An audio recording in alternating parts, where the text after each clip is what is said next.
Сәлеметсіздер. Бүгінгі тақырыбымыз эволюцияның заманауи теориясы. Бұл тірі табиғаттағы өзгерістерді түсіндіретін маңызды ғылыми бағыт. Бұл теория ағзалардың қалай пайда болып, қалай дамитынын және не себепті өзгеретінін түсіндіреді. Эволюция тірі ағзалардың уақыт өте өзгеруі мен дамуы. Бұл процесс үздіксіз жүреді және оның негізінде өзгергіштік пен табиғи сұрыпталу жатыр. Өздеріңіз көріп отырғандай мына суреттегі жылқының эволюциялық дамы барысында қандай өзгерістер болғанын баға болады. Белгілі бір популяцияда өмір сүретін барлық ағзалар қорек, су мекен жері және жұп үшін күреседі. Себебі табиғатта ресурстар шектеулі, ал ағзалардың саны үнемі артып отырады. Сондықтан ең бірінші ағзалар көп ұрпақ беруіне байланысты олардың саны артады. Осыдан кейін тіршілік үшін күрес басталады, ал нәтижесінде табиғи сұрыпталу жүреді. Қоршаған ортаға жақсы бейімделген ағзалар тірі қалып ұрпақ береді. Ал бейімделе алмағандары жойылады. Бұл табиғи сұрыпталудың мәні. Ағзалардың белгілері ата-анадан ұрпаққа беріледі. Бұл құбылыс тұқым қуалаушылық деп аталады және эволюцияда маңызды рөл атқарады. Грегор Мендель тұқым қуалаушылық заңдарын ашып генетиканың негізін қалады.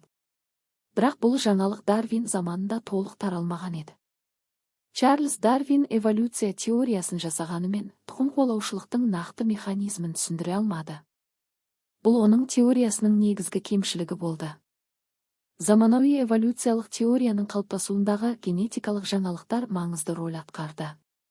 Қолдан сұрыптау нәтижесінде сан алуан түрлі сорттар, тұқымдар шығарып алып жан-жақты зерттеу жүргізудің нәтижесінде дың тірі ағзалардың тұқым қуалаушылық материалы екендігі дәлелденді. Сондықтан дынықтағы өзгерістер мутация деп аталады. Ол туралы біз алдығы тақырыптарда генетика есептерден көптеген ақпараттар алғанбыз. Ағзаларда өзгергіштік болады.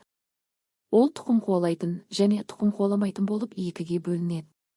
Тұқым қуалайтын өзгергіштік ұрпаққа беріледі және эволюцияда маңызды рөл атқарады. Комбинативті өзгергіштік ата-анадан берілген гендердің жаңа комбинациясы арқылы пайда болады. Мутациялық өзгергіштік дың өзгеруі нәтижесінде пайда болады және жаңа белгілердің қалыптасуына себеп болады. Мутациялар радиация, химиялық заттар және вирустар әсерінен пайда болуы мүмкін.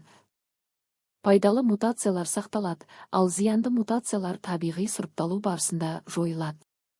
Осылайша генетика мен эволюция бірігіп, синтетикалық эволюция теориясын қалыптастырады. Бұл теория тірі ағзалардың өзгеру механизмін толық түсіндіреді. Бүгінгі сабағымыз осымен аяқтады. Келесі сабаққа дейін сау болыңыздар. Егер сабақ пайдалы болса, лайк басыңыз, пікір қалдырыңыз, қоңырау басып каналға тіркеліп пікір жазуды ұмытпаңыз.